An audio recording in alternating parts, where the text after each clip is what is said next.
Good morning everyone. Now today we will discuss about the last problem. The last problem I have given you, write an algorithm to enter two numbers and find their quotient and remainder without using the modulus symbols. So now today we will do the same problem, but now instead of algorithm we will draw the flowchart. So for drawing the flowchart, the same thing again we will follow. We will use the symbols. So now first of all, the start symbol,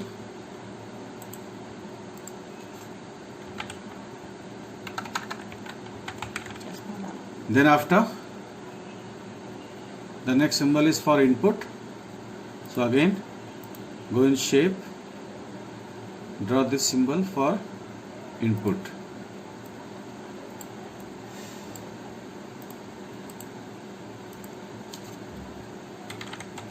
Input two numbers A, comma B. After that we are supposed to put condition. So for putting condition we will use the diamond shape.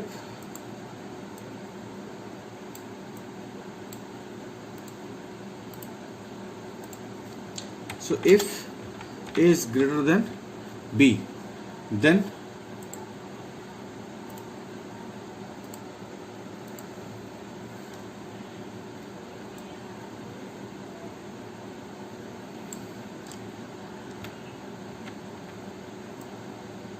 we are simply drawing the flow lines. So if the condition is true, then your control moves this side. So for that I will show you here with the help of text box.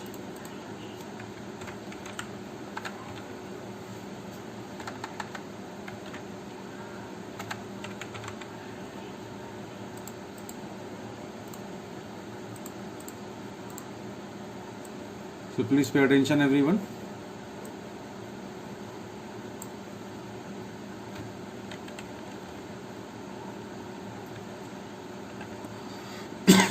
So if the condition is false, then your control will move towards left.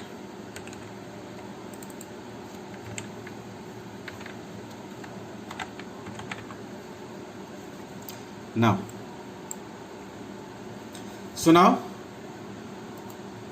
we need two rectangular boxes. So if this condition is true, then we will use this, otherwise we will perform this operation. So in this box, simply what we are going to do, please pay attention here. So we are using a variable big in which we are storing the large number, and one more variable we are using small in which we are storing the smallest. So the same thing again, if the condition is false, that means A is bigger. So we are storing B in big, and in a small variable we are storing the smallest number, which is now which is now A. So now you can easily understand, if the condition is true, then this will execute. If the condition is false, this part will execute, right? So now please see here, we are simply drawing the flow lines. So this flow line shows the direction, right? So you can draw like this. So after start, your control moves to this point. Then from here we are coming on the condition part. If the condition is true, then this will execute. Otherwise the control moves on your left. So now after executing any one of the condition, you are supposed to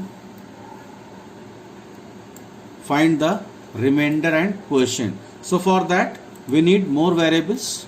So now here Q I am using for storing the quotient, and now the quotient will be big upon small, and for remainder I am using the variable R. And now we are not supposed to use the modulus operator. So instead of that we are simply doing this condition, this working, which is now big minus Q into small. So after doing this, please see here,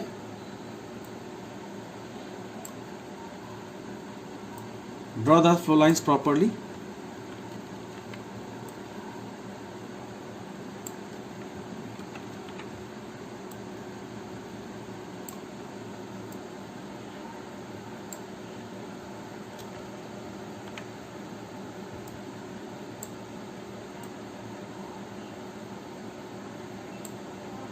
So now while drawing the flow lines, please make the arrows carefully.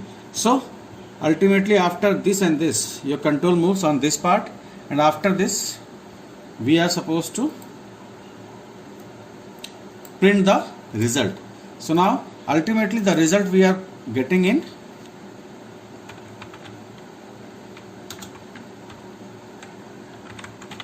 Q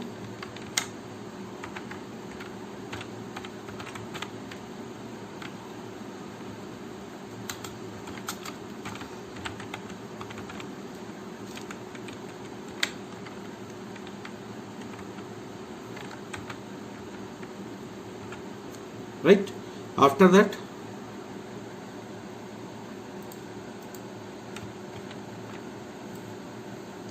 just draw the flow lines, connect these boxes properly. After that one last box is left, that is your stop. As usual